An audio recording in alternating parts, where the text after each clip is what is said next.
తాజా 30 చిన్నపామనైనా పెద్ద కర్రతో కొట్టాలనే మాటను తెలంగాణ ముఖ్యమంత్రి కేసీఆర్ పాటిస్తున్నారు. తెలంగాణలో బీజేపీకి పెద్దగా పట్టు లేదు. కాకపోతే ఈ రోజున్నట్లు రేపుండదు. ఒకప్పుడు బీజేపీకి ఇద్దరే ఎంపీలు ఉండేవారు. కానీ ఇప్పుడు 284 మంది ఎంపీలున్నారు.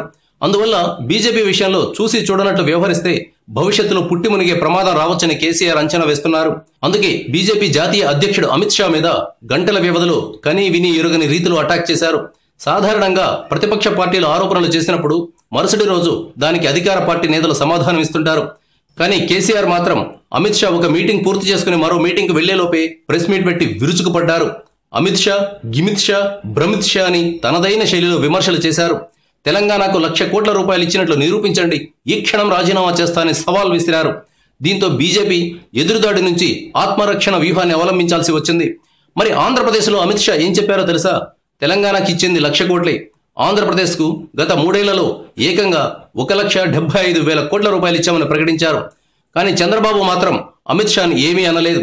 కేంద్రంలోని బీజేపీ అండ లేకపోతే ఆంధ్రప్రదేశ్ బండిని ముందుకు లాగడం చంద్రబాబుకు తలకు మించిన భారమవుతుంది. బాబు ప్రస్తుతం బీజేపీని ఏమీ అనలేని స్థితిలో ఉన్నారు. తెలంగాణ అలా కాదు. అక్కడ హైదరాబాద్ ఉంది. ఆ నగరం బోలెడంత ఆదాయం ఇస్తుంది. అందుకే కేసీఆర్ కేంద్రంతో ఢీ అంటే ఢీ అనగలుగుతున్నారు. ఆంధ్రప్రదేశ్లో మాత్రం ప్రత్యేక హోదా, రైల్వే జోన్ సహా ఎన్నో అంశాలను బీజేపీ గాలి కుదిలేసిన టీడీపీ, వైసీపీలు ఎవరి కారణాల వల్ల వారు అమిత్ షా, మోదీలను ఏమీ అనలేకపోతున్నారు.